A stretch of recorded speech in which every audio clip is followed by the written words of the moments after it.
Yep. Inside, I want to kill myself. We are on an 0-7 run over the last 2 days. After tonight was just complete bullshit. So that's how I'm going to start off this show. Horrible Sunday, 1-5. I don't even know what to tell you about that. I just don't want to do this anymore. I have never seen anything like this, man. With the slump continuing, 2 straight losses, not a good day at all. 0-4. I just have not had a good season, man. What kind of slump that I'm on? The slump continues. I've reached a new peak, actually. I'm gonna burn my Bruins hat, man. I don't know what is going on with the Bruins. March 8th, is that what it is? I don't even know. It's March 9th, I think. Who even knows, man? I don't know what day it is anymore. I don't even know what day it is anymore, man. Back with you after the worst day that I could possibly have. Back with you, as I always am. Until I die, at least. 0-2 yesterday, and yesterday did not go well for me. 0-5. The worst month that I've ever had in my 18 years doing this. I don't know what to even tell you about this anymore. Broke the slump yesterday as the slump discontinues. The slump continues. Somebody fucking kill me, please. I don't even know what I should do at this point other than potentially end it all. What's up, everybody? It's Toad back with you. Toad Stool Sports. It is Monday, February 2nd, Groundhog Day. Groundhog saw his shadow. You could probably bet that still on the sites that we cannot name on the show. There are probably ways to do it. Usually, I think you get pretty good odds on him seeing it, which happens 84% of the time, and I think that the odds they're actually not skewed enough in that direction, I think. But whatever. We'll get into today. I don't really have a voice right now, so I don't know how this is going to go. Hopefully it's going to go quickly. We have a decent amount of college basketball. I have 1 college basketball play here today. 2 hockey plays. There's a pretty big hockey board. And then I have 1 NBA play as well. So I don't know. Hopefully I'm being selective enough. I was pretty selective yesterday. We went 2-0 yesterday. Penn State getting their first conference win. It was a close game, man. And people are saying that whoever the player was who made the final shot, people are saying he traveled. It's one of those things where they never call that. Like, maybe he walked, but, you know how it is. When in basketball, when guys are making a move, driving to the basket, like a lot of times they'll get an extra step in there, whatever. He might have moved his pivot foot. I don't care. I mean, I'll take the win on Penn State, and then we did get the win with Illinois as well, which was easier. Illinois pulled away later in that game, so that worked out pretty well. 2-0 day. Big weekend, 8-2. Tyson, what's up? Kyle, what's up? Thanks for hanging out, everybody. All right. Let's get into today's college basketball here. We do have a couple of early games here that are in the MEAC conference. We have some of the smaller conferences in action. There are a few big games as well today. The first game up is actually between the teams that are at the top of the MEAC right now, Maryland Eastern Shore and NC Central. This game, though, like I think if you look at the odds are going to kind of tell you, well, somewhat what you need to know, I guess. NC Central's up from 2.5 to 3.5 here, teetering on 4. And I think that line did come out short just from a numbers perspective. I don't think Maryland Eastern Shore is as good as their record. Might make them look in conference so far. I don't think they're the best team in this conference, although I probably don't think NC Central is either. I actually think Howard is. They're still behind, but Maryland Eastern Shore, they're coming off a pretty ugly loss to Delaware State. Delaware State's no good. That was on the road, though. I don't think Maryland Eastern Shore was a very big favorite in that game. They did lose a 4-game win streak, though, so sometimes that will hang you over. But in this case, I think they were overlooking a very bad Delaware State team because they were probably looking ahead to this game against NC Central. So I think they probably will bounce back from a situational perspective here. NC Central, they just lost as well, but it was to Howard, who I think might be the best team in the conference. But then they actually had multiple postponements after that, so they've actually had a bunch of rest after that So the rest might actually be part of the reason why the line is kind of moving in their direction. You know, it's a tough call. I don't want anything to do with the game. I mean, I guess I would lean to NC Central still, but Maryland Eastern Shore is kind of coming off the uglier loss, though. So it might reach the point where maybe there is a little bit of line value coming back in on them, but I probably lean towards the way the line is moving with NC Central, but no strong opinion there. I don't do much with the MEAC at all, man. Terrible conference. Howard is at Coppin State. Howard is definitely the better team out of these two. They did just beat Norfolk State, though, so that was a pretty big win for them, crushing them by 28. Norfolk State, usually one of the better teams in this conference, although not this year. Coppin State, very, very bad. One of the worst teams in all of Division I. They didn't even cover against Morgan State last time out, which I thought they would based on that setup. Maybe they'll show up here. I mean, you got Howard coming off a bigger win. This game is later afternoon, I think, or early evening.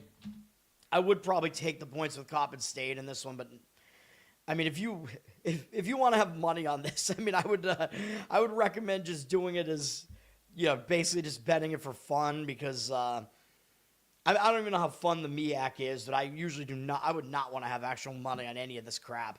Howard down from 14 to 13.5, though I do agree with that move generally. That's at 6 p.m. Also at 6 p.m. in the Big South, Gardner-Webb at Charleston Southern. Charleston Southern already beat Gardner-Webb on the road by 10, so you do have a situation with an avenging road underdog here, although Gardner-Webb has been really, really bad this year.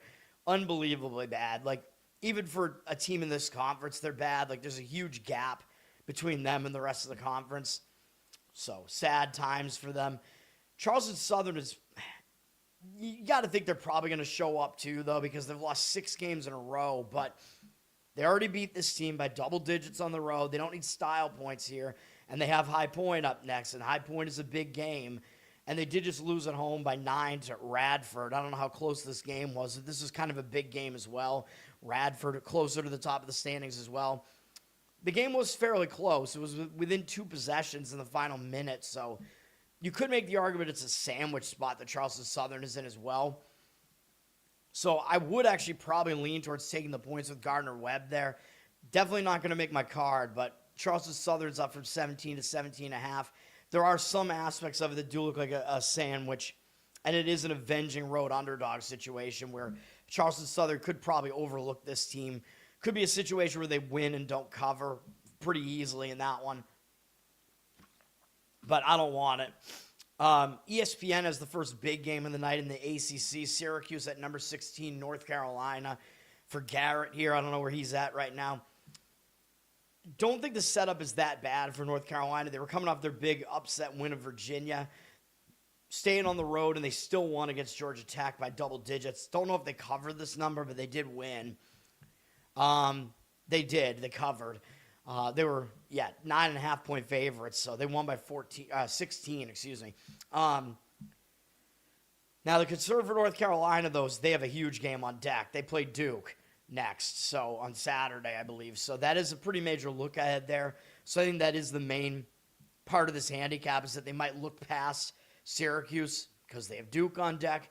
Syracuse just got a nice bounce-back win over Notre Dame. That was one of our wins on Saturday. Of course, Notre Dame was coming off that huge multiple overtime game against Virginia, and I think they had Louisville on deck. So I was like, yeah, this is a horrible spot that Notre Dame is in. So Syracuse did catch them in a very good spot, but it was a win that's not going to make Syracuse overconfident, winning as a home favorite against a team that's not that good. They ended a 4-game losing streak, so I think that should give them some momentum coming into this game. So if I was going to play this game, I would take Syracuse plus the points here. North Carolina did go up to a 12.5-point favorite from 11, but 85% of the tickets are on them. 66% of the cash coming back in on Syracuse. I do agree with that market read on that one. I think primarily it's the look ahead for North Carolina to Duke, which is always one of their biggest games of the season. All right, I'm going to skip some of these other games. I'll talk about the TV games, even though this 7 p.m. TV game here on CBS Sports is horrendous. It is A couple of teams in my area here, though, BU and Holy Cross in Worcester at Holy Cross at 7 p.m. This is a bad game, though. It is a Patriot League game. Both of these teams are pretty bad. BU is actually the better of the two teams. BU's lost 3 in a row. They're coming off another loss. They lost at Bucknell, who's not having a good season. So probably they're going to be showing up in this game, trying to right the ship here. These teams haven't played yet this year. Holy Cross, they're coming off a really ugly loss to Army, though. Army is bad. Well, actually, Army's up in the middle of the pack now, so I don't know how ugly that really is. It was actually a revenge game for Army as well. I mentioned that game when that game was, because Holy Cross was coming up a big game against Colgate, so I thought they were in a bit of a sandwich spot. Plus, it was revenge for Army, because I thought Holy Cross might be looking ahead to BU, because it is sort of a rivalry thing still. So I do still think both teams will show up here. But then if that's the case, it might come down to which team is the better team here. BU has moved up from 1.5 to 1.5 with juice. I'm not really going to disagree with BU in this game. I do think they are the better team. The odds makers are telling you they are. So I won't really disagree with that. I think there are arguments to be made that Holy Cross is the worst team in this entire conference. So that would be my opinion in that game, but not a strong opinion at all. I think both teams probably will show up, though. All right. Next up is the one best bet I have in college basketball. We're going to be on Southeastern Louisiana. Takes a while to type that in. Plus 5.5. You might be able to get a little bit of a better number on this. This is in the Southland Conference at 7 p.m. Eastern. I think this is... I know it's not a great conference, but Southeastern Louisiana... Yeah, they're coming off playing the two best teams in the conference, McNeese and Stephen F. Austin, but they just lost by almost 30 points to Stephen F. Austin, man. They've lost 6 of their last 7 games, so you've got to think they're probably going to show up for this game, even though they actually beat Lamar already at home. Southeastern Louisiana, I think, might have even been a small underdog in that game, but if they were a small underdog in that game, I think based on this... number here, the number actually might be short, but I don't care because I'm playing they were a small underdog, but things have changed, I mean, the odds makers have had to adjust since then, and I'm playing the situation here, and plus, I don't know if these teams get a ton for home court in this conference, really. In these smaller conferences, a lot of times, crowds just don't show up for these games, so home court is not really worth that much in these conferences, but Southeast Louisiana, the fact they've lost all these recent games, they're coming off 2 more losses, I think they will show up for this game, and even though technically it is kind of a revenge game for Lamar, because Lamar did already lose to them on the road, this spot, it basically couldn't get worse for Lamar unless they had beaten Southeastern Louisiana already as well, because this is a horrible sandwich spot that Lamar is in, man. They just played McNeese right to the wire at Lamar, and I believe Lamar was the only team in this conference to beat McNeese during last year's regular season. McNeese is still the best team in this conference, in my opinion, man, even though Stephen F. Austin is ahead of them right now. And McNeese dominated this conference the last couple of years, so this is a huge game. This was a huge game for Lamar. Lamar were 10.5-point underdogs, and they only lost by 1 point. It was a little bit of a strange game. Lamar did actually win the rebounding battle, so they did actually kind of outplay McNeese in this game, which does worry me a little bit. But either way you look at it, this is a huge game. It's a huge underdog for Lamar, So the fact that they came to within 1 point and went all out against McNeese, I think that's going to put them in a hangover spot. But it gets worse because look who they have up next after this game. They got to play Stephen F. Austin on Saturday, and that's the team that's atop this conference right now and the other good team in this conference. So we have a major sandwich spot that Lamar is in here. So I am fading the revenge aspect of this, which you don't want to weigh revenge too heavily, man. And the fact that Southeast Louisiana did beat them at Southeast Louisiana, I think that's fine. We're taking points with Southeast Louisiana here. It's a terrible spot for Lamar. Sandwich spot. We're doing it. We're taking the points. Don't think I have a whole lot else to say about that. It looks like we can get 6 on this right now as well, so I would be on the lookout for that. I saw all 5.5s at reduced juice because the books like to try to not give you the best number that they can. And they're doing that more and more, where every book is just like adjusting juice instead of giving you a better number. Although with college basketball, 6, it's not really that key of a number, so I don't know what they're doing, but you might be able to find a 6 on this, but that is the play. It's a low total as well at 133, 133.5, so taking points makes a little bit more sense in a game like that too. But also, if you look at what these teams look like on KenPom, he does have Lamar as a pretty unlucky team, sure, and he has them a decent defense at 160th in the country, slow-paced team. But then Southeastern Louisiana, let me see. No, not Southern, Southeastern. He has Southeastern Louisiana more lopsided, but they're actually the better defense, believe it or not. Even though they're the worst team, they're very bad offensively. Both teams are pretty unlucky, according to KenPom. They both play pretty slow, so I think we're going to get a slow game here, and both teams are better on the defensive side, so that all kind of indicates that points are going to be more at a premium in this game as well. But also, Southeastern Louisiana is technically the better defense. KenPom has them about 20 ranking spots higher defensively. It's just they're way worse offensively. But that is what we're looking at here. In a game that should be a defensive kind of slugfest, plus we're fading a team in a massive sandwich. Southeastern Louisiana is the play there. Okay.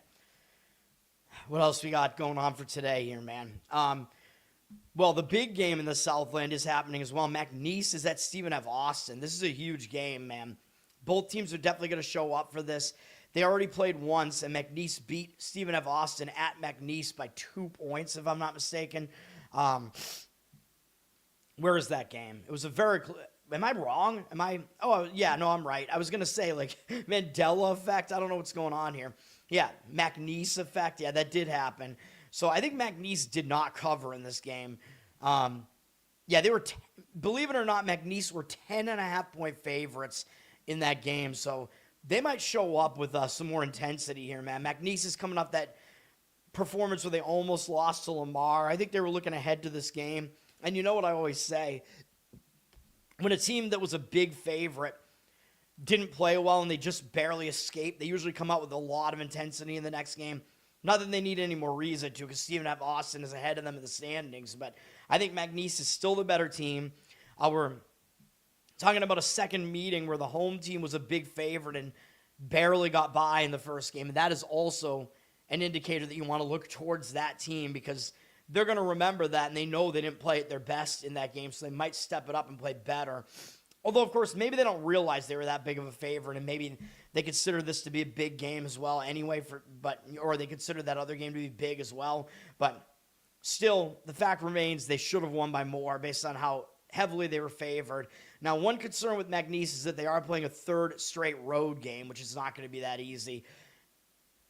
Stephen F. Austin is coming off clobbering Southeastern Louisiana, although they are staying at home, so their travel spot makes it a little bit easier. But you know they're also going to be focused here, because obviously Stephen F. Austin is in one of those situations I talk about where they have one conference loss on the season, and we all know who that was against. It was against McNeese. So they're clearly going to show up for this. When teams have one conference loss, they obviously know who that team was that they lost to. But all that being said, I do lean to McNeese in this game. I think people might underrate them versus Stephen F. Austin. The public might come in and look at this and say, oh, like looking at the records here, Stephen F. Austin actually has the better record and the better conference record, but then see that they're a home underdog. And the public, they got to be thinking, like, why would I want to lay points with the team with the worst record on the road, right? Even though we saw McNeese got all that hype last year with Amir Khan and whatever. Those guys are all gone, though. This is a different McNeese team now, though they are still the better team, and the odds makers are telling you they're the better team. And if they were a 10.5-point favorite at home, they really should probably be about a 3-point favorite in this game, I would say. Although, of course, we've had to adjust these teams a little bit since then. But there might be a little bit of value still on McNeese in this one. And Stephen F. Austin does look like they're going to be a public underdog here. 80% of the tickets and only 72% of the cash on them. The line actually did open 3 on McNeese, and now it's 2, 1.5. I would lean towards McNeese in this one. If it's at 1.5 or 2, I think the money line on them makes sense in this game. That would be the way I would lean. And the schedule makers they should be, ashamed of the fact that they're not putting this game on TV anywhere. Like, whoever makes the TV schedules or whatever, this game should absolutely be on TV. You can find it on ESPN Plus and probably find streams of it. But, I mean, come on, man. How is this not a TV game? Like, this is clearly the best. It's one of the best games of the day, but it is the best possible matchup in the Southland Conference. So I don't know what the schedule makers are doing not televising it. All right. And instead they're televising another game in the conference, which is Incarnate Word and Texas A&M CC on CBS Sports. This game gets a TV slot at 8 p.m. I don't know, man. And meanwhile, I think ESPN, where they could be televising the Stephen F. Austin game, they're probably televising something else at that time. Oh, no, wait, they're televising North Carolina. That's right, my mistake. But since it's on the ESPN family of networks, it's like, what about ESPN2? What about ESPNU? I mean, come on, man. But anyway, CBS Sports has Incarnate Word and Texas A&M Corpus Christi here. These teams did already play, and Incarnate Word lost at home to them by 8. Now, A&M CC is the better team here for sure. They were favored. Oh, no, I thought they were favored. They were not. Incarnate Word was actually favored at home in this game, although I think A&M CC is clearly the better team here. But we are looking at one of these avenging road underdog angles here with Incarnate Word, where they know they lost at home to A&M CC already. They've lost 4 games in a row, including that one at home to A&M CC a couple of games ago, 3 games ago. So, they're going back out on the road for this one. But, yeah, they've lost 4 games in a row. I'm out of it this morning, man. I'm always out of it. I don't sleep. But, yes, so I think the avenging road underdog angle is a strong angle to look for because A&M CC might not take them seriously this time, knowing, hey, we already beat these guys in their place. This should be easy. Incarnate Word with 4 losses in a row. You got to think they're going to be looking for a win here, even though they do play McNeese on Saturday. And they're going to catch them off a huge game, which is good for Incarnate Word. But when you've lost 4 games in a row, I don't really think you're going to be looking ahead, especially when you're going to the place of a team that beat you in your own place. And A&M CC is 3rd in the conference right now, so I don't think you're going to overlook them because of that as well. A&M CC, though, they're coming off a game where they almost lost as a pretty big favorite to Houston Christian at home. 7.5-point favorites. A&M CC barely got by that game. So they might be in a spot where they might actually show up with some focus here, man, because I talk about that. When favorites don't play well and they almost lose, a lot of times they will show up with focus in the next game. They do have Nichols up next, and Nichols is right behind them in the standings, so that is a bigger game. So there are a lot of things going on in this game. I think I would probably have to lean to Incarnate Word in this one. All that being said, A&M CC is up from 5 to 5.5 here, though. That line's probably about right, given what the line was in the first game. I mean, I don't think these teams get a ton for home court in this conference. Probably not going to be a huge crowd at this game. And it'll be on TV. Dude, that's the other thing. Like, why wouldn't the TV schedule makers, why wouldn't they want, like, maybe they could, like, move the game back to, a different time or whatever. Like, why would they not want McNeese, Stephen F. Austin? You know that gym is going to be packed for that game. You know what I mean? Like, that's a huge game. This gym is not going to be packed for A&M CC with Incarnate Word coming in. You know what I mean? So it's kind of ridiculous. But, yeah, I would probably lean towards taking the points with Incarnate Word. A&M CC is up from 5 to 5.5 here. Speaking of packing the gym for big games, by the way, if you listen to Brian Power over at Wager Talk, who's one of the pros over there who I like to listen to, also on the Morning Wager, which is one of the best daily, probably the best daily betting show out there besides this one, obviously, that he does with Mark Zinno out there. They have a good dynamic between the two of them. But Brian Power, he lives in Ohio, and he went to the Miami, Ohio, and Kent State game at Kent State, and he said that Kent State completely packed of course they packed their arena because that was a huge game.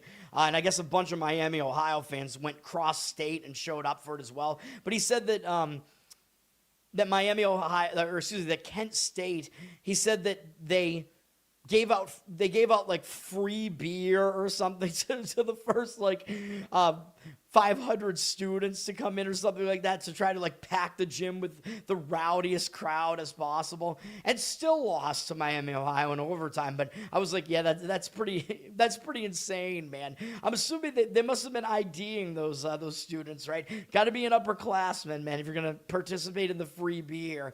But I was like, man, that's wild. It kind of reminds me of you guys can go look this up. It's if you don't know about it, it's a crazy event that was and it happened in Ohio as well, dude. Ohio, it's such a shitty state with nothing to do, and it's cold all the time that all everybody does is drink. I'm pretty sure in Ohio. But this was in Ohio. It was a Cleveland Indians game against the Texas Rangers back in like the 70s, and it was there was some beer promotion that night where it was like 5-cent beer night or something like that. Back in the 70s though. But there was like, I think there was like no limit or something, and the crowd got like unbelievably drunk. The teams already had like a brawl the night before that or something, I think, and like all hell broke loose, and there was another brawl, and the fans rushed onto the field. Fans were fighting the players and like all this stuff. It was one of the wildest baseball events in history. Some people say that it was a disgrace. I kind of think it's awesome in a way. I think Mike Scioscia was playing for the Texas Rangers at the time. And there were some other like kind of well-known players involved in the game as well. Yeah, go look that up. Cleveland Indians, a 5-cent beer night.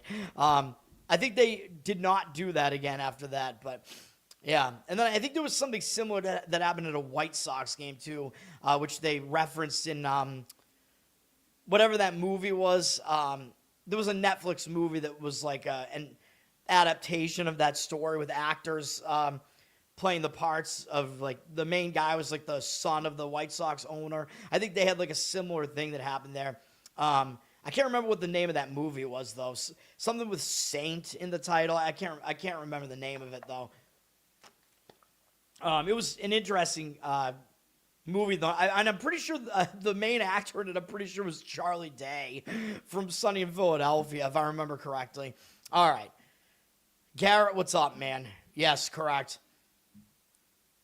$1 beer night, yeah, which would still be really, really cheap, yeah. I was at a $1 hot dog night at a Houston Astros game against the Blue Jays when I was visiting my friend in Houston years ago at this point. But we're like, yeah, let's go to an Astros game because it was during the summer. Being in Houston in the summer is, oh, God, it's bad. But it was like, yeah, let's go to an Astros game, man. They're having a home weekend series here. Let's go. And they had it was $1 hot dog night, I'm pretty sure. So it was, we're going to load up on the hot dogs, man. But at least you're not getting drunk on the hot dogs. We were still drunk that day and night for other reasons, though. Drinking all throughout the day and throughout the night. Yeah, I think I had about 5 hot dogs. Yeah, pretty much. Yeah. Really, really excellent promotion, actually, yeah. But part of the reason they were doing that is because when you're eating all those hot dogs, you want to buy more beer. Like you need more drinks. Like, oh crap, we got to get more beer. This was back when I was drinking too. And beer, it's a little bit expensive at these stadiums, although it's way more expensive up here. Fenway, the prices are horrible at Fenway, man. Down at Minute Maid in Houston, I was like, oh, these prices are actually reasonable. Up in Fenway, they're awful. All right. But yes, I already talked about the North Carolina game. Garrett, I lean towards taking the points with Syracuse in that game. All right, ESPN, that's the first game of the ESPN doubleheader, by the way. The second game is the other big game of the night, or actually probably the biggest game of the night, because it is ranked versus ranked. Number 14, Kansas, and number 11, Texas Tech, at Texas Tech. This is a big game. Kansas coming into this game off a big win over BYU. Now, you could make the argument it's a little bit of a letdown spot because that was a big win against one of the top teams, really one of the top teams in the country in BYU, and probably a team that's a little bit better than Kansas is. So actually, Ken Bum has Kansas slightly better than BYU now, but big win nonetheless. Now they got to go back out on the road, but I'm not going to say that Kansas is going to overlook Texas Tech. I mean, I don't think you overlook Texas Tech. I think the worry would be they need to put in a huge effort 2 games in a row, right? Although, look at how this shapes up after this game, though. If this game is like a really hard battle, Kansas gets Utah, and then after that they have to play Arizona and Iowa State. So that Utah game is setting up like it might be a pretty big sandwich on Saturday. And you're going to get a boatload of points with Utah in that one. We'll see if that one winds up on my card or not. But I don't really think Kansas, they're not going to overlook Texas Tech. You know what I mean? But they're coming off a really good win. Whereas Texas Tech is coming off an ugly loss at UCF. And that was our first win on Saturday. But look at how that schedule spot set up. Texas Tech had just beaten Houston, which was their biggest win of the season, easily. And they had this huge ESPN game against Kansas on deck. That was a major sandwich spot for Texas Tech, and they had to go to kind of an unfamiliar place, going to Orlando. Lost the game. We got the win with UCF, outright win. But now that Texas Tech is coming off that loss, and it's a very explainable loss, I think they will bounce back from that. Now, the worry might be they did lose a 5-game win streak, and I know I talk about when teams lose their win streaks, they do get hung over. Although I will say that's especially if a team was undefeated, and it happened again with Nebraska, man. I gave you guys Illinois as a play yesterday. These teams that have been undefeated this deep into the season, every single one of them has lost 2 games in a row. Like, every single one who's lost their undefeated season lost again the next game. It's happened every time. So be aware of that when we're looking at Miami, Ohio, and Arizona, if it happens to them. But anyway, Texas Tech, I mean, ESPN game against Kansas, they're not going to overlook them, man. They're coming off what they know was a bad performance, so I don't think it'll be a hangover spot in this case or anything like that. Kansas is coming off the bigger effort game, the better results. So there might even be a little bit of line value here. Looking towards Texas Tech, I lean towards Texas Tech in this game. It's not on my card, but that is my opinion. They're up from 4 to 4.5 here. 65% of the tickets, 70% of the cash on Texas Tech. I agree with that side. Total's gone up to 154.5, but the public is going to be all over the over probably because that's just what they do. 93% of tickets on the over, only 88% of the cash on the over. I would probably be leaning towards an under in this game. I do think we're going to see both teams show up with some intensity. And we're looking at 2 good defenses, too. Although, actually, Texas Tech's defense is actually worse than their offense this year. Although I'm so used to Texas Tech being a good defense, man. Kansas is a very good defense. So, yeah, as far as laying points with Texas Tech, there are a few other concerns here. Looking at KenPom, KenPom has Kansas as the better team, so there might be a little bit of line value maybe with Kansas, and they're the better defense getting points, and sometimes I do like to look that way. So definitely some reasons to stay away, although I do lean to Texas Tech here. But I do also still like the under. Neither team plays at a very fast pace. Kansas plays slower than Texas Tech, though. Texas Tech will be at home, but both teams are kind of in the bottom half towards the bottom third of tempo. I do kind of expect this to be more of a grinding game, so I do still lean to the under in that game. The Hornets, yeah, I'm gonna talk about them in the NBA segment. And you might not like what I have to say, although it's my analysis of one individual game.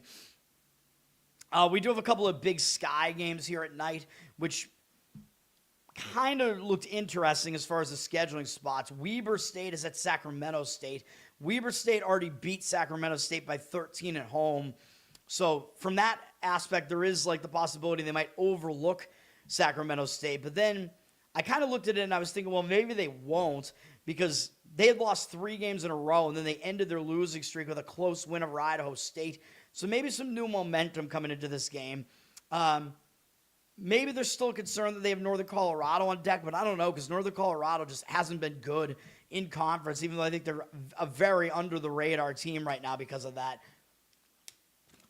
But, yeah, so from the Weber State perspective, it's a little bit difficult to handicap the game. But then I looked at Sacramento State's scheduling spot, and I'm like, yeah, that's not good. They just beat both Montana teams. Those are huge wins, man.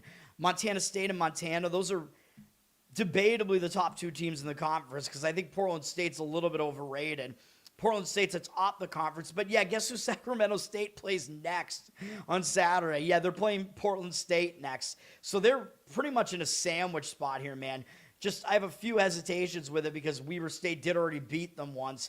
So Weber State just might not totally take them seriously. But looking at how this sets up, I think the spot is actually pretty bad for Sacramento State. Weber is still the better team. I would lean towards Weber in that game. They're up from Pick'em to 1 in that one. I would look Weber money line probably would be the way I would look in that game. Speaking of the Hornets, we're talking about the other Hornets here, the Sacramento State Hornets, playing at Hornet Pavilion, by the way, the Hornet Pavilion. But yeah, Sacramento State, they are the Hornets, I'm pretty sure. Indeed, they are. Yes. All right. Against the Weber State Wildcats, I believe. The Wildcat, dude, every team is named the Wildcats.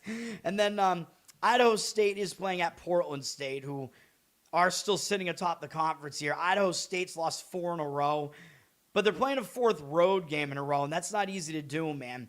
But 2 of their losses were against Montana and Montana State, so I'm not going to blame them for losing those games on the road. But still, a 4th road game in a row is not easy to deal with. However, they should probably show up because they've lost a bunch of games in a row. So you're not going to see an unmotivated Idaho State team, especially playing the top team in the conference right now, at least record-wise. Also, Portland State already won at Idaho State, so Idaho State has a little bit of an avenging road underdog situation going on for them here, whereas Portland State might not take them seriously. And Portland State, they just played Montana and Montana State, lost to Montana, a close game, and then they beat Montana State.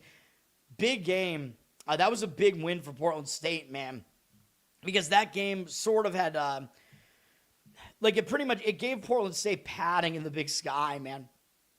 Like, it put them atop the conference by 1.5 games. So that was a big deal for them. So I think this is a potential letdown spot for Portland State here. So I would lean towards Idaho State in that one. Portland State is up to a 7-point favorite, but it looks like we do see the money starting to come back on Idaho State. I do agree with that. 50% of the tickets, 61% of the cash on Idaho State. It's a pretty low total in the high 130s. So, yeah, I agree with Idaho State in that game as a lean, as an opinion. Dirty Sock, what's up, man? Yes, sir. Thank you, sir. I wish I wish I had my funds available right now that I was making money on this stuff, because we went 8-2 over the weekend. It probably should have been better than that, too. Yes, it went well. Seeing things well, although we'll see if that can continue into today. All right. Let's go to NHL here, man. I mean, there's a huge NHL board here. Gave you guys the one play on Southeastern Louisiana as the one college basketball play that I have today. Hockey, I'm going to give you 2 plays, man, and they're both giant underdogs, so we're going to see how that winds up working out. And I've, I'm playing one of them a little bit creatively, and then the other one kind of more of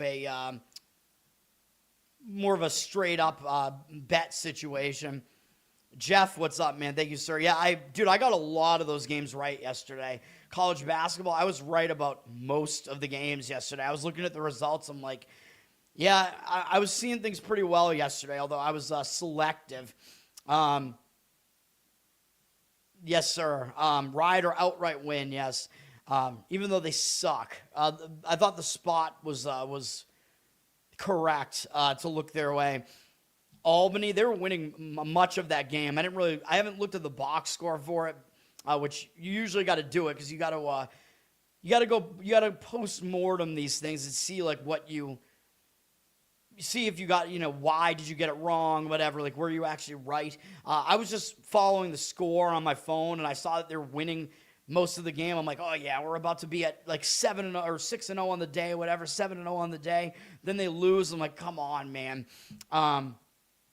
NBA, yesterday, you mean? I didn't really see, I don't know. I didn't really look at the NBA, to be honest, yesterday. I saw a couple of the results that I think I got right, but yeah. All right, hockey, we have Buffalo at Florida. Interesting game where, of course, Buffalo might actually be the better team at this point over Florida. They definitely have the better record. Buffalo did just lose a 5-game win streak, and sometimes when a team loses a win streak, they'll get a little bit hung over after that. They lost to Montreal. Is it possible that they actually overlook Florida? I don't know, man, because they're playing Tampa Bay tomorrow. I don't want to fucking talk about Tampa Bay after the Bruins blew a 5-1 lead against them yesterday in the whatever the fuck outdoor, whatever the shit that was yesterday. The Bruins had that game put away, man, and they blow almost the entire lead still in the second period. What the hell was that? And then they were still winning, and then they gave up the tying goal, didn't score again, lost in a shootout. Give me a fucking break, man. I'm going to blame Swayman for it, too, because Swayman went out of his way to go fight Vasilevsky and have a goaltender fight when everybody else was fighting. I'm like, why would you do that? Why would you want to give Tampa Bay motivation, especially with like half the game left? You fucking idiots, man. Tampa Bay was a huge favorite there. The Bruins absolutely should have won that game. I'm pissed off, man. I'm not happy about that shit. But anyway, will Buffalo actually be looking ahead to that game tomorrow? It's a Hulu game. It's crazy to think about that you might overlook the team that won the Stanley Cup the last 2 years, but they're not playing that well. Florida coming into this game on a multiple-game losing streak here. They've lost 3 in a row, in fact, including losing to Winnipeg in their last game on Saturday, which was not a good result here. The first game that they lost in that streak was on a return home spot, though, so you can kind of explain that one. So, you know, I kind of lean towards Florida in this game. I think the spot is a little bit better for them. It looks like Buffalo is kind of a public side, although Florida did drop from -135 to -116. So the odds makers with the initial line were telling you Florida's still the better team, but then that line crashed down below just the home ice advantage. So I don't know if maybe Florida's switching their goaltender up here again. I don't know what's going on, but I think Buffalo is going to actually wind up being a public side here. 83% of the tickets, 85% of the cash for now. And it does look like the line has moved in their direction, but that's too much of a jump, I think, for that to have been an organic move, I think. Maybe I could be wrong about that, but the situation, I think I slightly lean towards Florida in that game. Albany was winning by 6 with 1:30 left. Oh, my God. I know they lost by 3. I mean, I don't know if there were some fouls at the end or something. In Albany, we had them plus at least like 1.5 there, too. I think they were plus 2.5 when the game went off. So you could have gotten a really good number on that at plus 2.5. It should have been a win. They should have won the game. All right, Ottawa at Pittsburgh. The odds makers are really telling you something interesting with this game. Like, why is Pittsburgh not even getting home ice advantage here in this game, right? Like, obviously home ice is being factored into the line here, but the odds makers are telling you that Ottawa is actually the better team, which is really insane to think about. Pittsburgh up from -105 to -113. I keep telling you Pittsburgh's not actually legit. 55% of the tickets are on Ottawa, 94% of the cash on the Penguins, though. So the money is coming in on the Penguins side. Don't know if I agree. Ottawa is on a nice little 3-game run here, though, including beating Vegas and Colorado, and that's why I gave up the Devils in the game after that. I thought it was a bad spot for Ottawa. I thought they were going to get caught in a sandwich. But Ullmark came back, but I didn't even realize Ullmark was going to come back for that game. But still, I still would have made that play because you got to think that a goalie who's been off for a while is coming back. He's got to be rusty a little bit, you know what I mean? But he wasn't. He played well. So that was a big game. It was a big win or a good win for Ottawa. I guess I don't know. I don't know what I'm saying, man. But it basically was a reverse injured player spot, though, with Ullmark coming back. So that probably would have made me lean to New Jersey even harder in that game, and we didn't get the win. Now Ottawa's still on a win streak here. They're starting a road trip. You got to think they're going to continue with this momentum here, man. Usually you will show up when you start a road trip. Now, maybe a concern that they do have Carolina on deck. That is a big game on deck for sure, so I guess there is that worry. But do you really overlook Pittsburgh when they're hot right now? And everybody thinks that they're good, but again, they have a ton of overtime losses, man. I think they have the most overtime losses in the NHL. So they're playing a lot of close games, which basically means they're not as good as their record looks, even though I know they have 11 overtime losses. They have a lot of overtime wins, too, you know what I mean? They're going into overtime at a ridiculous rate. But now the Penguins are on a huge win streak as well. They've won 6 games in a row. They're just staying at home here, but they got the Islanders next, man. So it is possible maybe they don't care as much about Ottawa here. They just beat the Rangers. That was a big game. Even though the Rangers aren't playing well, they still have that mystique around their name because they're an original 6 team. Ottawa, I mean, do you really focus on this Ottawa team? I don't know if you do, man, when you have a TV game with the Islanders up next. So I actually don't really agree with the market in this one. I actually probably lean towards Ottawa in this one. And I think the line is kind of telling you something with not even giving Pittsburgh full home ice here.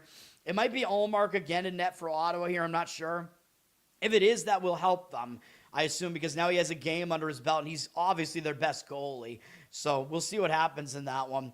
But yeah, I don't really agree with the market there. The market does look like it's starting to shift, by the way, in that Buffalo-Florida game and be indicating on the Florida side for what it's worth. The Islanders are at Washington. Islanders just lost to Nashville. Pretty ugly loss. Even though the Islanders were not a big favorite in that game, even though they were at home. Still kind of an ugly loss. Maybe it'll serve them well to just get out of there, go on the road. It's not a road trip, though, but maybe getting out of home after a bad loss will still help. You focus on hockey, just go out on the road. Washington coming into this game of a huge couple of wins in a shootout against Detroit at the end of a road trip, and then a return home from a road trip. They still won against Carolina in overtime. So they're coming off of 2 monster wins. Don't know if they're going to overlook the Islanders, though, because the Islanders are having a good season as well. So that's kind of the issue that I have with it, because I do think it's a pretty major letdown spot for Washington. I think it's a positive spot for the Islanders. So I would lean to the Islanders in this game. I don't think I could quite put it on my card, but if I was going to have another one on my card here, I think it would be this one probably with the Islanders. Washington dropped from -140 to -120. Looks like the Islanders are public because, of course, I mean, I guess that's a little bit of my concern with the Islanders is also this market. Even though the market read is agreeing with them, it looks too easy to play the Islanders as a dog here. You know what I mean? Because everybody's just going to see the records and be like, oh, well, obviously I want to take the Islanders as a dog because they have the better record here. And the odds makers actually opened the line higher than home ice, which is interesting. But it is all the way down to -120. 81% of tickets, 93% of the cash on the Islanders. But given the spot, yes, I agree with that move, and I agree with the cash percentage on that one. I agree with the Islanders in that one, given the situation. And sometimes, if you're getting what we might believe is the better team with the Islanders, maybe they are the better team, even though the odds makers kind of indicated otherwise. But still, getting them in a better spot like that, I think that is the way to look. Montreal at Minnesota. Montreal's won 3 games in a row, including beating Vegas and Colorado, just like Ottawa did. And then Montreal did not have a letdown. They went to Buffalo and beat them, but that was a spot where I was very hesitant to want to fade Montreal there, if you remember. So I did not give that out as a play or anything, but Montreal had lost twice in a row in January to Buffalo, so I thought they were not going to overlook Buffalo. They got that double revenge win against Buffalo. And Buffalo's been playing well, so that was another good win for Montreal. Now they have 3 big wins in a row.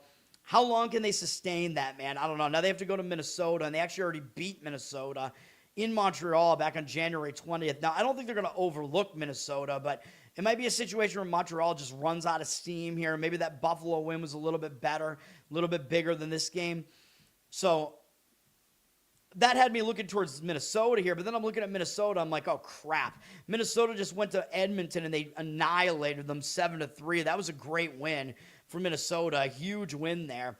Now coming back off of that, doesn't set up as the greatest spot for Minnesota, although, again, they did lose last time they played Montreal, so got to try to take all that into account here, man. I think I do still lean to Minnesota in this game. I think the spot probably does set up a little bit better for them, even though I think they're a little bit overrated.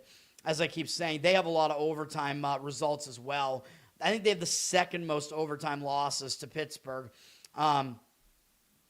But looking at the line here, Minnesota's up from -125 to -127, 85% of the tickets, 90% of the cash on them. I agree with the cash percentage in that one, although they're going to be a public side, which would worry me a little bit. Don't love the game, but slight lean towards Minnesota for me in that one. St. Louis at Nashville, the Blues versus the Blues, basically. The Blues versus the Blues City. Both of these cities have blues, man. Both cities known for blues music. How about that? Although Nashville's known for country as well. St. Louis coming into this on a pretty bad slide here, man. They've lost whatever this is, 6 of their last 7 games, with a win over Florida in the mix there. But they had a letdown after that and lost to Columbus. Not shocking. Maybe they will bounce back from that and show up, starting a 2-game road trip here, playing Nashville. Of course, they do have a bigger game on deck against Dallas on TNT on Wednesday, so there is a little bit of maybe a worry about a look ahead here with St. Louis going nowhere this year, but they might still show up because they're coming off a real ugly loss. Nashville's coming off a nice win at the Islanders, and they're returning home from a road trip. And now it's not a long road trip. It was less than a week. They went to just up to the Northeast to Boston, New York, New Jersey.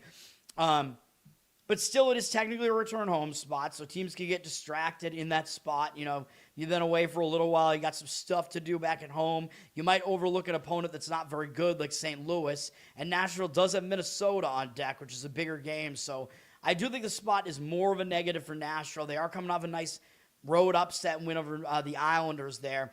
So not a huge upset, like I said, but still an upset. So if I was looking at this game, I would lean towards St. Louis. I'm not really looking at the game, but I would lean towards the Blues in that game. Nashville down from minus 155 to minus 148. We don't see the percentages yet, but looks like there was some initial movement against Nashville. I agree. It might be one of those make your own +1 puck line situations there for St. Louis. San Jose at Chicago. San Jose, fairly ugly loss that they're coming off of against Calgary. But you can kind of explain why they lost that game. I think I lean towards Calgary in that game because San Jose was coming up, losing to Edmonton in overtime. That was a big game. So I just think they maybe didn't have a whole lot left, and they lost to Calgary. Maybe they will bounce back from that. Now, traveling, they might kind of consider that to be, all right, let's go somewhere else, focus on hockey. They get Chicago, who is definitely inferior to San Jose. But there might be a little bit of a concern that San Jose might look ahead because they got the Avalanche on deck, and that's a huge game. So there is that is a little bit of a worry, although I think the fact that they lost to a pretty ugly Calgary team, I think may have San Jose still focused on this one.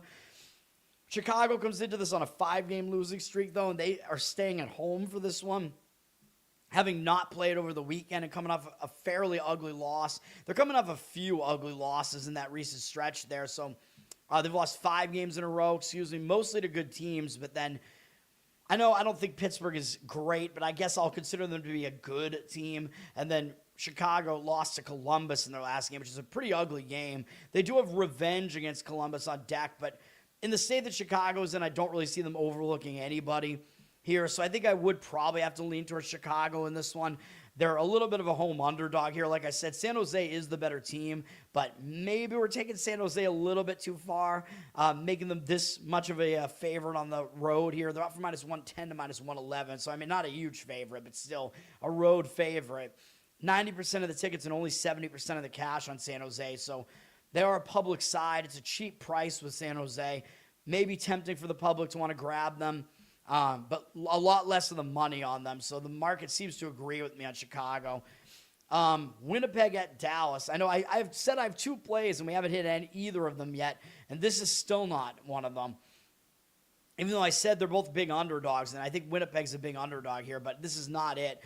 Winnipeg is coming off beating Florida. So that was a pretty big game, although I don't think they're going to overlook Dallas, though. And then I'm starting to question, how big are these wins over Florida now that Florida's kind of a mediocre team this year? I don't know. Although the odds makers are still telling you Florida's more of a good team still. And they're still the back-to-back returning champs, so I don't know. I still think beating them is considered to be big. Winnipeg got revenge over them as well because Winnipeg had lost to Florida at home on January 22nd, so a quick road revenge win. So that was a pretty big win for Winnipeg.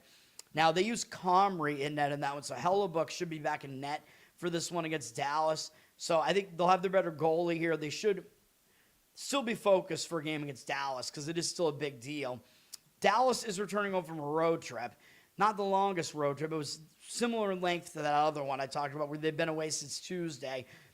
Still, you're almost gone for a week. Stuff can kind of pile up at home. Dallas won the road trip. They swept it.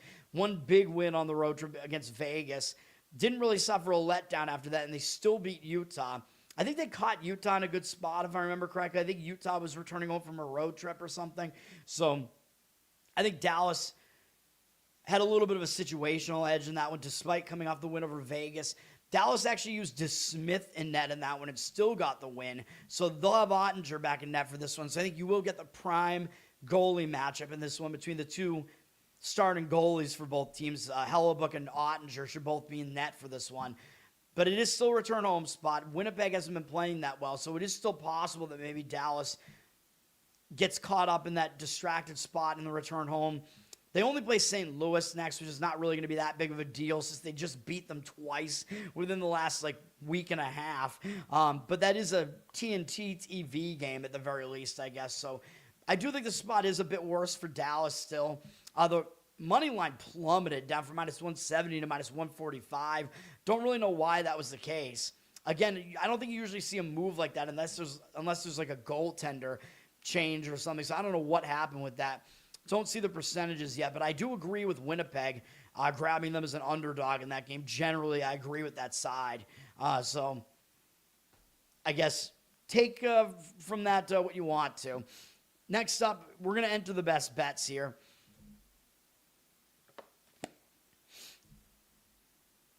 First up is going to be a zigzag spot that's also combined with a return home spot. And we're going to fade the Colorado Avalanche, and we're going to do it somewhat creatively, although you know how I do these things. Just basically because of the price. We're going to be on the Detroit Red Wings, and you can get a puck line plus 1.5 puck line at minus 140. I considered making that the play.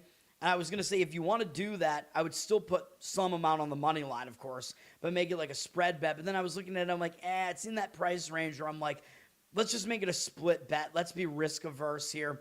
Let's be pussies, whatever. We'll split the bet and we'll make our own plus 1 puck line on this. So the way that you do this is you put an amount.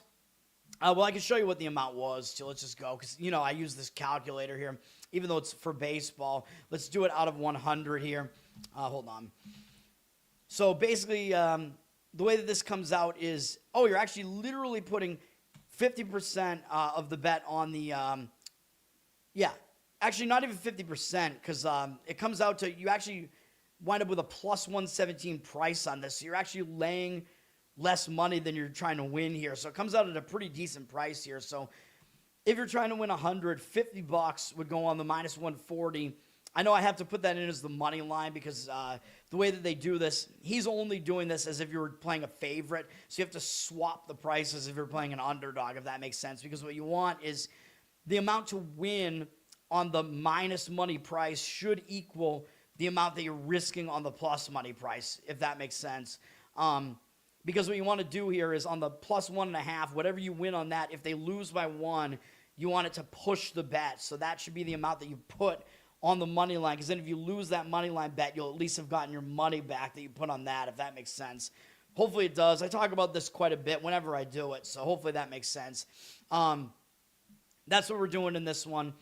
So it comes out to a bit of a cheap price here because it's close to being, I was just going to say just play the plus 1.5 puck line on this, which you could do, but this is the way I'm choosing to give it out as a play. So the other part of the bet would be on the plus 180 money line here, but let's look at the spot, man. And first of all, we're getting Detroit, who are a pretty good team, and we're getting them as an underdog. So that doesn't seem like a horrible situation to have here, or a horrible bet to have, even though I know Colorado is the best team in hockey. They have not been playing as well recently, but Detroit's on a 3-game losing streak. So I think you're going to get focus out of them, and they're starting a road trip. So situationally, I like that spot. When a team's not playing well and then they start a road trip, I think they show up ultra focused to get that road trip off on the right foot. They're also coming off getting shut out in their last game at home. And, who shut them out in their last game at home, which was the most recent game they played? It was Colorado. So I like teams anyway when they're starting a road trip and when they're coming off a bad shutout loss at home. They usually show up with intense focus after that, but it's even better because they're playing the team they just lost to as well. So it's a zigzag spot in addition to it being a really good situational spot. And for Colorado, they're returning home from a road trip. So we have a lot of situational angles coming into play all at once in this game. Colorado was on the road for more than a week. They've been on the road since the 25th of January. So they're coming home from that. They went out up to Eastern Canada. So this is, I think, the longest road trip return spot that we have today, I think. So my other game might be one too. I forget. But still, this is a return home spot where, again, you might fall into that distracted spot, man. When you come back home, you're facing a team that you just beat to finish your road trip. You just beat them 5-0 in their house, and that's who you're playing again now. I know they only have San Jose up next, although San Jose's been a hyped team at the very least, and they're a Western Conference team, where Detroit is not, although they were for a little while, which made no sense. So Colorado might not have full focus here for a whole bunch of reasons. Again, the return home spot, just within itself, you might be a bit distracting because you have to get back to home life and whatever. But because they just beat this Detroit team, they might overlook them. And then I was like, well, let's see what actually happened in this game. Let's look at the box score here, because Colorado is actually only a minus 130 favorite in this one. So that would really indicate they should probably only be about a minus, I don't know, man. I mean, maybe I shortchange home ice. I usually say it's about 20 cents, minus 120. And that would put Colorado at about minus 170 in the home game here. Although they opened this at minus 150, so let's be generous and let's say minus 190. But the price is actually higher than that on Colorado in this game. So I do think there is some line value on Detroit here, especially because people are going to see a 5-0 score here. And Colorado's just been the best team in hockey anyway. So I think you know that you probably pretty much know that the odds makers have to skew the line towards Colorado. But looking at this box score, it was actually kind of a misleading result. Detroit did have more shots than Colorado. That's kind of expected when you're losing the game. You're going to be firing more shots. But Detroit also was the more physical team. They had more hits, and they won more face-offs. So this score was a little bit misleading. I think it kind of came down to some bad defense on the back end, some bad goaltending maybe. I think that's going to... There's definitely some room for regression here, man, from what happened in this game, because the final score was not in line with what the stats looked like in this game. Like, the stats told the tale of a much closer game where Detroit actually played slightly better than Colorado did. So that's very interesting. So I like all that. I like how it sets up for Detroit for all those reasons. Looking at this, I mean, I know we're fading a Colorado team that's been excellent. I get it. They're really, really good at home, I know. But we only need Detroit to come within one goal to push this bet the way that we're doing it. And if you go fully on the plus 1.5 puck line, it would win you your entire bet if they lose by 1. So there you go. Detroit is actually above 500 on the road, by the way. So Detroit's been a decent road team. So given all that, yeah, I like it. The market seems like it's agreeing with this as well. Colorado down from minus 205 to minus 185. So that line has plummeted. So I think it's going to be in a price range where I think making it a split bet like this is the only thing that's going to make sense here. Unless you want to go with, I think this really is the only way that it makes sense, to be honest. 85% of the tickets and 75% of the cash on Colorado. Of course, they're the public side with less of the money on them. So we will go with Detroit. I like it. And then the next play is the very next game. We're going to be on the Vancouver Canucks again. They treated us well in the last game. This one will be just fully on the puck line, plus 1.5. I saw it out there at minus 105. Basically, just make it a spread bet. And yes, I would recommend putting about 10% on the money line as well. Just make it basically like a spread bet on this one. This is a bit of a higher price because Vancouver is... The way the odds makers line these games, they're telling you Vancouver's the worst team in hockey, and I know, but we got to win with them the other day. And then they turned around and lost again the next night, but we're going to be on them in this one. The market seems to agree. Utah dropped a little bit from minus 260 to minus 258. 93% of tickets and only 91% of the cash on Utah. And, I kind of question, should Utah really be this heavy of a favorite against anyone? I don't know, man. I mean, they're an okay team. Usually I like playing on Utah because they seem to have been an undervalued team this year, but I think in this case they're definitely overvalued. But yes, I know Vancouver's the worst team in the NHL. Vancouver's coming off another loss. They won that game against Anaheim, which was a win for us the other night. Didn't play well in the next game. I don't know what's happened to Lankinen, who's been their goaltender they've been using, but they've been losing all of his games too, so I don't know if we really care who's in net for them here. Don't know if Lankinen is hurt or whatever. Doesn't look like he is, so I don't know. He probably will be the goalie here. I don't know, but Vancouver just lost to Toronto. Toronto's not a great team this year. Maybe kind of a letdown after Vancouver got that big win against Anaheim. But now they're starting a road trip, and I think they will show up with focus, especially when you're a losing team like Vancouver. You're pretty much going to give effort, I think, most nights, although they do play Vegas next, but I just don't really see them overlooking any team at this point. I see them showing up to try to bounce back and to get the road trip off on the right foot.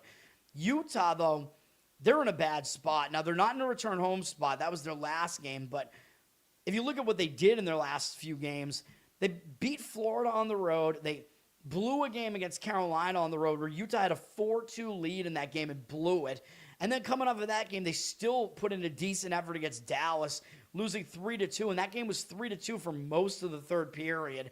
So it was a close game on the scoreboard, man. They had chances to do something there in that game against Dallas, even though it was a return home spot off a brutal loss to Carolina. They put in another effort because it was a good Dallas team. And now they're coming off of those games. I don't really see them having a lot of focus here against Vancouver, man. And they got Detroit, Colorado, Minnesota in their next 3 games at home here. And those are all bigger opponents than Vancouver is, man. So I think it's a sandwich spot. Looking at this game, Utah didn't play that well in this game either. Dallas massively outshot them, outhit them, won the face-off battle. Dallas dominated this game statistically. So the final score actually wasn't indicative of how well Dallas actually played in this game. But because it was a close game, again, Utah cut it to 3-2 pretty early in the third period.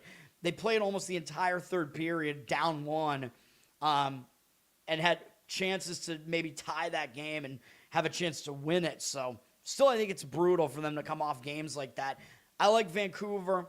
That's what we're going to do here. I mean, I don't like Vancouver, but I do like them in this spot. I've never really liked Vancouver. It was I very much enjoyed watching the Bruins beat them in that Stanley Cup in 2011, the Stanley Cup Finals. So the only Bruins win of my lifetime.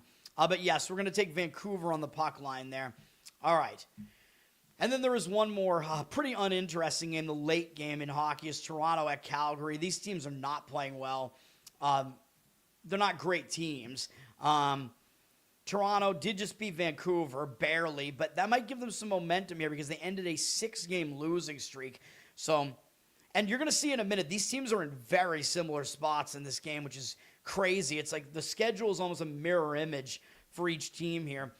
Toronto now plays Calgary, and maybe they'll have some new momentum because when you break a losing streak, sometimes you'll get some momentum out of it, especially if you beat a bad team, which is what they did against Vancouver. But they do have Edmonton up next, then Tampa Bay and Florida. So those are all bigger games. So there's the worry they might look ahead and look past Calgary. Now, Calgary, they're in a very similar situation. Like I said, they broke a 5-game losing streak with a win over San Jose, and they also have Edmonton next. It's ridiculous, man, although at home in their case. But still, that's pretty ridiculous. That both teams just broke a losing streak with a win. They both might have momentum coming into this one, but they both also might be looking ahead to Edmonton. It's really crazy how both teams are almost in the exact same scheduling spot. So, like, what do we do with this game? Well, I think if both teams are basically in the exact same spot, I think you kind of have to look towards the better team. And the odds makers are telling you that is Toronto.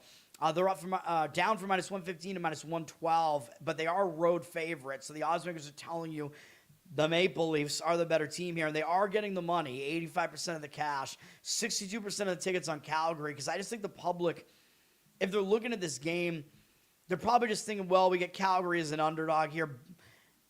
Well, I don't know what they're thinking, to be honest, because Toronto does still have the better looking record if you don't look at the overtime losses. So I don't know. I don't know what the public is thinking, but I mean, obviously, I want to stay away from this game. Toronto also has not been particularly good on the road. They're much better at home than on the road. They're below 500 by a decent amount on the road. Calgary, believe it or not, is actually above 500 at home, even including the overtime losses. So Calgary is better at home. So the home road splits do favor Calgary in that game, but I think the scheduling spot doesn't. All right. NBA, I've got one play, and it is in the game involving the Hornets. The Hornets against the real Hornets. Sorry, Garrett. Because New Orleans are actually the Hornets franchise, man. I'm going to give it a play on this. This is an afternoon game, too, which is odd. At 3 p.m., this line, hold on, let me see, because we might actually be able to get the key number here in this one. Let me see. you guys probably already know what I'm doing in this game. And it looks like the market read is kind of going against me. Yes, we can get the key number right now. Only at one particular book, though, that starts with a C, if you know what I'm talking about. One of the larger books. It might not be available in every state, but I would probably just wait on this for a little while to see if you can get the number, because we're going to try to get the +7 on this. And it looks like it is out there, and it looks like the books that are throwing the 6.5 out there have it at reduced juice because they're kind of trying to screw you and not willing to go on to that number 7, even though we're not talking about football here, so 7 is a little bit less key. Would I still do it at 6.5? Yeah, probably, but the 7s are out there. I would just wait to try to find a 7 at the books that you have available. I think you will probably find it. If you look at the alternate lines or whatever the books have, maybe they're going to charge you a little bit extra. I don't even know if I would pay the extra for it in basketball. 7's somewhat key just because it's when teams stop intentionally fouling, but whatever. We're going to take the points with New Orleans here. I think 6.5 is still okay. I don't like the spot for Charlotte. Sorry, Garrett. The market read doesn't agree with me on this one right now, by the way, but I agree with me. So now New Orleans, they're coming off a loss to Philadelphia. So I think they will probably show up. I mean, we know how well Charlotte's been playing, right?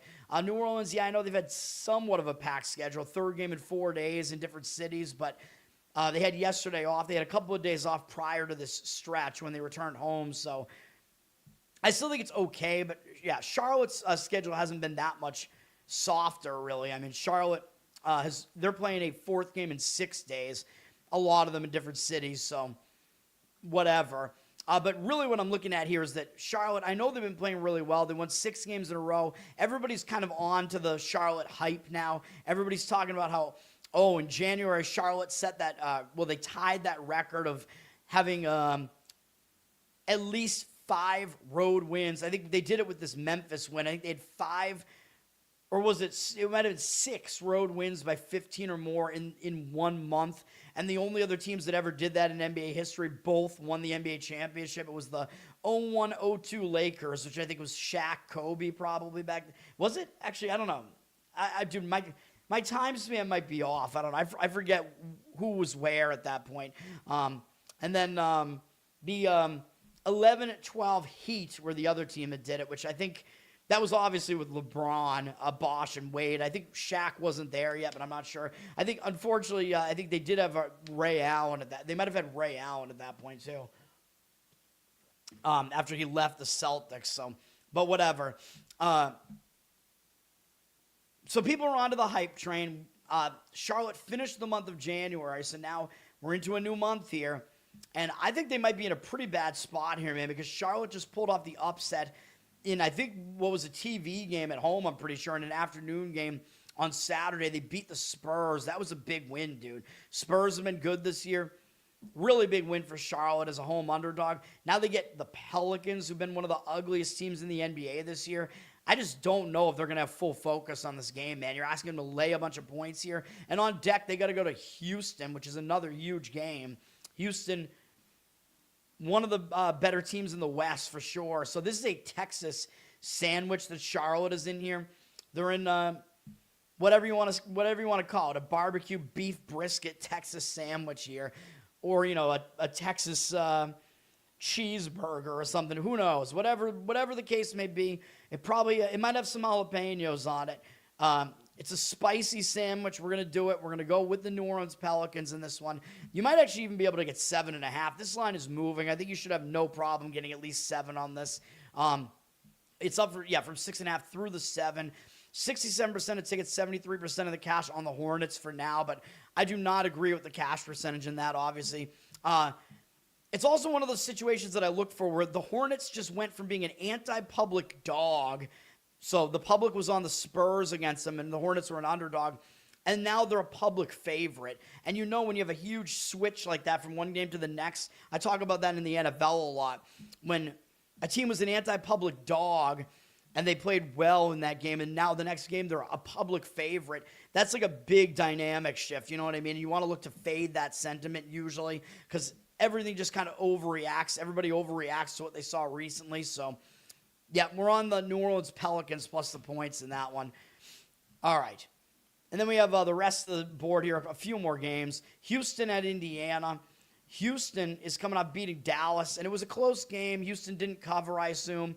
I'm assuming they were a big favorite here, but that's still kind of a big win to beat Dallas, beat one of the Texas teams, and they have this weird one-game road trip to Indiana where I just don't know how focused they're going to be against Indiana. And Houston has the Boston Celtics next, which is a bigger game. And then Charlotte. And then Oklahoma City on a TV game. So all those games are actually bigger than this Indiana game. So I could see them pretty much looking past the Pacers here. Pacers are coming into this on a 2-game win streak, which kind of going a little bit under the radar, beating Chicago and Atlanta. Not a huge deal, but staying at home. I expect them to show up with the Rockets coming to town, so I would prefer the Pacers in this one. The market seems like it doesn't agree, even though the Rockets did drop from 7.5 to 6 here. 65% of the tickets, 76% of the cash on the Rockets, but I do not agree with that cash percentage on that one. It looks like there'll probably be a public side, too. I would take the points of the Pacers in that game, but it is not a play for me. And then we have a Peacock doubleheader for the 2 later games here, one at 7:30, one at 10.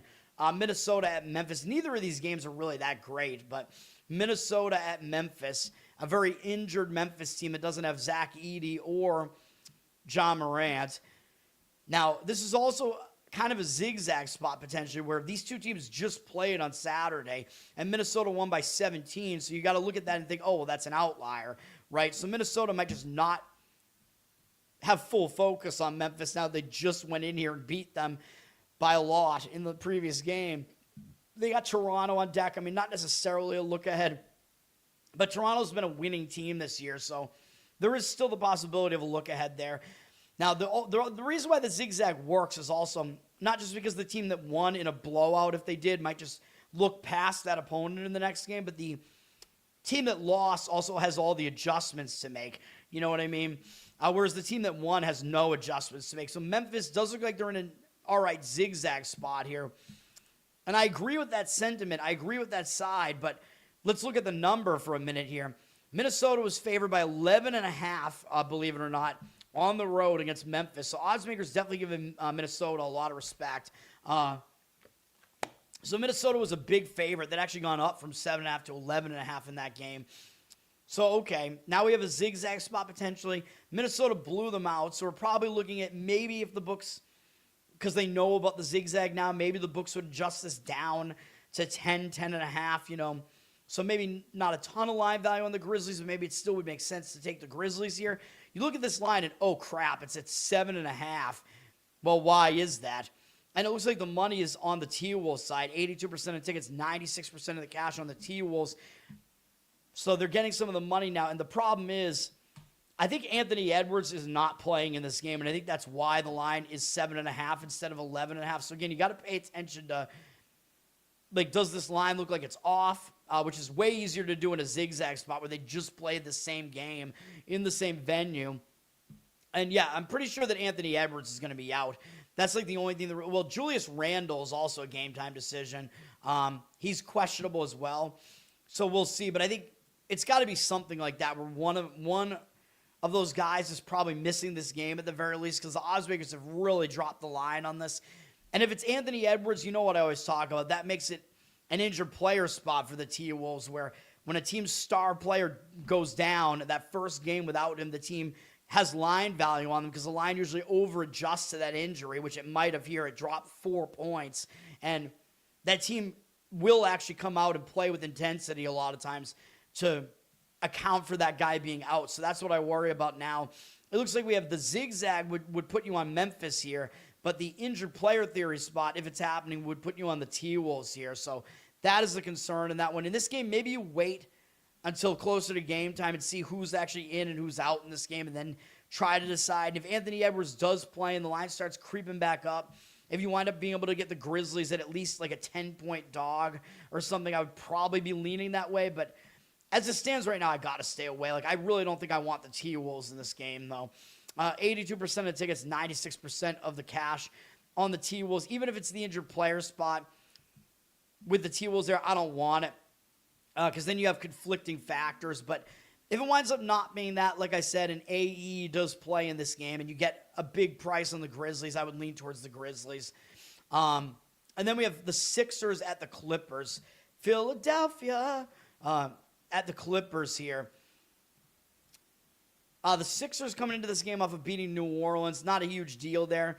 They just beat some not great teams rolling into this road trip. But I always talk about when teams start a road trip, a lot of times they'll focus because they want to get the road trip off on the right foot. Maybe a concern that they play Golden State tomorrow and then the Lakers and then the Suns, and they all have better records than the Clippers, so maybe they look ahead. But the Clippers have been playing well, man, so maybe you don't overlook the Clippers at this point. And this game is a TV game on Peacock, so maybe you do get an effort out of the Sixers in this one. The Clippers just trounced Phoenix, beating them by almost 20 on the road, and they are returning home from a road trip. They weren't on the road trip for a full week. They went out into elevation, played Utah, Denver, and then they came down to Phoenix, had a huge win, and now they're coming back home. So there is a little bit of a concern here that it's a return home spot, and it's a back-to-back, by the way. The Clippers actually played yesterday, so I think they're the only team in the NBA today that's playing a back-to-back. So that's maybe a little bit of a concern as well, that they're returning home and they have no time off. So you got that kind of distraction angle coming into play here. It is a TV game, which maybe will keep them focused, although they do play the Cavs next. I don't know if they'll consider that to be a bigger game than the Sixers. Maybe. I don't know. But it is a return home spot. Could be a distracted spot for them. Back-to-back. It does look a little bit more difficult. Third game in 4 days, all in different cities. I think I would have to lean towards the 76ers side in this game, man. Actually, probably the second strongest angle in the NBA today. I think the Minnesota-Memphis game is the most difficult to figure out. New Orleans is my favorite, then probably the Sixers, then Indiana would be how I would rate the order of those. And for the Sixers, we got to remember that Paul George is suspended, and they played fine without him in the first game. They're used to him not being there because he's injured so much. But this Philly team, it seems like they always have guys being injured, suspended, whatever. But George is an old guy at this point. Don't know if that's going to affect them that much. Embiid is probably still playing, I would presume, for them. We can look at the injury report and see. He's always listed as a game-time decision, though. It looks like Harden is listed on the injury report, so let's see. Let me see. I don't know. There is the worry that the Sixers, because they played well in that first game without George, maybe they'll have a little bit of a letdown off of that, but I don't think so because it was a win over a bad team. Embiid will play. He's probable. And then we got to look at what's going on with James Harden, I guess, here. He did not play against the Suns for personal reasons, whatever that means. So likely he will play here. The money is all coming in on the Clippers, but I do not agree with it, especially if the Clippers just won that pretty big game on the road against the Suns. Even though I think the Clippers were actually favored in that game, believe it or not. Maybe they weren't without Harden, though. I don't know. But because they won that game in, decisive fashion without Harden, and now if Harden comes back in this game, I think the Clippers might actually even, take their foot off the gas a little bit. So I do not agree with this market read. I lean to the Sixers here. Clippers up from pick'em to 2. 58% of the tickets on the Sixers. 85% of the cash on the Clippers. Now, the one concern looking at that market read is the fact that, you can see why the public wants the Sixers here, right? Because they have a winning record. The Clippers don't have a winning record. So the public looks at that and they probably think, why am I getting an underdog price on the Philadelphia side, right? But part of it is because the Clippers are better than what their record looks, and they've been playing a lot better recently. Of course, another part of it is that Philadelphia is without Paul George. The Clippers have actually been better at home than on the road still, though, which they were last year, too, in this new arena that they have as of midway through last year, I think. Clippers 13-9 at home. Philadelphia's only 12-8 on the road, so Philadelphia hasn't been quite as good on the road, I don't think, either. So, although winning record on the road is still not bad, especially for the NBA, but not that the NBA has strong home court advantages. They really don't. But I don't know. It seems like a lot of teams just don't have winning road records in the NBA. Anyway, those are my thoughts on all the games. You can see why I don't really want to deal with that. You know what? Maybe I would actually list the Pacers as the second strongest NBA lean and then the Sixers. I don't know. There's kind of a lot of moving parts going on here, but that's going to do it. My plays today one more time. College basketball, Southeastern Louisiana plus the points. You might be able to find 6 on this. The books were just kind of throwing out 5.5s to reduce juice, but some of them might have a 6. Then we have 2 hockey plays. We have a split bet, make your own +1 puck line on the Detroit Red Wings. Puck line bet on the +1.5 on Vancouver. Make it a spread bet there and sprinkle the money line with 10% of the bet, just like you would with a spread play. I recommend doing that with all 3 of these spread plays here. And then finally, the New Orleans Pelicans +7 in the afternoon. That's going to do it. Learn to Toad on Twitter. Learn to Toad on Instagram. Subscribe to me on Twitter. Obviously, subscribe to the show here. Let's get more subscribers, man. Hopefully, we can get that done. Give me some good comments here. I'm on audio as well. Apple, Spotify, that helps me out if you listen over there. Give me a good review over there. Covered in Uke is my Uke channel on YouTube. Ukulele covers. You can check that out. Patreon.com/LearnToToad. You can get some bonus Uke content from that. We have tomorrow night, new episode of The Loser Cast at 10 p.m. after Legion of Skanks, so you can check that out as well. And I guess be looking for me on, I think it's Just Win Baby Sports, I think is the name of the channel. You should be able to find it out there on YouTube. They got about 5K subscribers in like a year. It looks like they're going to start having me on at some point. They do like Monday, Wednesday, Friday shows. I think they're in the evenings, though. So if they want me on like today, I don't know what I'm going to have to talk about. Because I think, I could talk about my late night hockey game, I guess. But I don't know. Because a lot of my games are going to have already happened by then, although I guess I could give out some other opinions maybe, but these are my strongest plays, of course. That's going to do it for now. Thanks, guys, for hanging out. Let's have a good day today. Let's continue the streak, hopefully. That's going to do it, man. Peace.